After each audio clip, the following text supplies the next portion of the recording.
આવેલા હરે ગુરુ સંતની જય. ભૂપતજી એમના ઓગણે સરસ મગન બનાયા, સરસ સંતોને પણ બિરાજમાન કર્યા, સરસ સંતો ભક્તો માતાઓને ભેજો, સરસ મંડપ ભોજો, એમના ઓગણે પરમાત્મા વધાર્યા. આજના દિવસ તો મને જો પરમાત્મા વિરાટ સ્વરૂપે પણ કથા જુઓ ખબર પડતી હોય તો. એટલે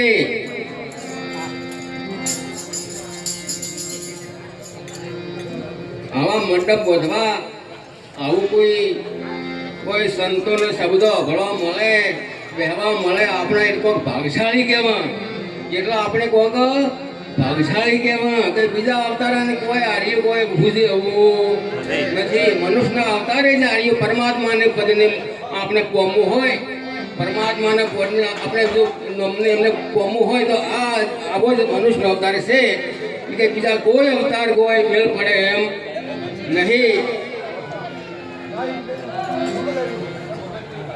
સંતોના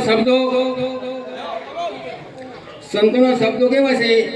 એ ડોક્ટરી દવા જેવા છે, ડોક્ટરી દવા જેવા છે.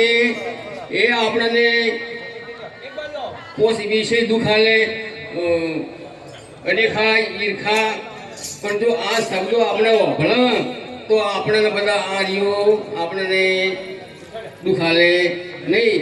જેમ કે આપણે ખેતરમાં ઘઉં આવે, મોય શીલ હોય, મોય ઢેબડો હોય, એમને જો દવા ફૂંકે ને તો ઓલું છે ને એ બીજું એ બિયારણ છે, એ બીજું ઢેબડો એ બધું શીલ છે ને એ એને બિહારી છે.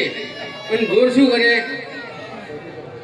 એ જે ઘઉં આવેલા ઘઉં ઢોર કરે અને કે ઓલું દવા ના ફૂંકે તો ઓલું ગમન કાહ ઘટવા, ઢેબડો ને શીલ ગમન કાહ ઘટવા છે નહીં. ગમે એટલું ખાતર નાખો પાણી પકડ કાહ ઘટવા છે નહીં. કોઈ અનેખા ઈર્ખા, કોઈ આપણને પોષ વિષય છે. જો આપણે સંતોની શબ્દો ભળશે તો દવા જેવા છે, અને દવા જેવા છે. આપણે આ બધા વિષયો અનેખા ઈર્ખા છે ને આપણે બિહારી જાય, ભક્તિ જોર કરશે અને ને અભળાય તો પછી આપણે બધું કોઈ મેળમાં આવશે નહીં. એટલે પરમાત્મા તો બધે છે, પરમાત્મા તો બધે છે. એમ તો રાયડું વાયેલું હોય એમાં તેલ તો બધે છે કે એમાં તેલ તો છે, પણ આખો ડબ્બો લઈને ઉડે કોઈ ડબ્બો ભરાય નહીં.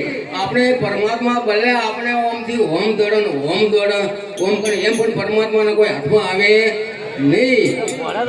પછી આપણે એ ગાયને કાઢવી પડે, કેસરમાં નાખવી પડે, અને પછી એને કોણે લઈ જાય તો આપણને એ ડબ્બો ભરાય. આપણે જો સંતોના શબ્દો છે કોના જેવા છે, તે શબ્દના સોના આપણે એ કોના જેવા મને હોય. આપણે આ ડોખળ આ છે ને દેહ દશા છે એ જ આપણને ડોખળ છે.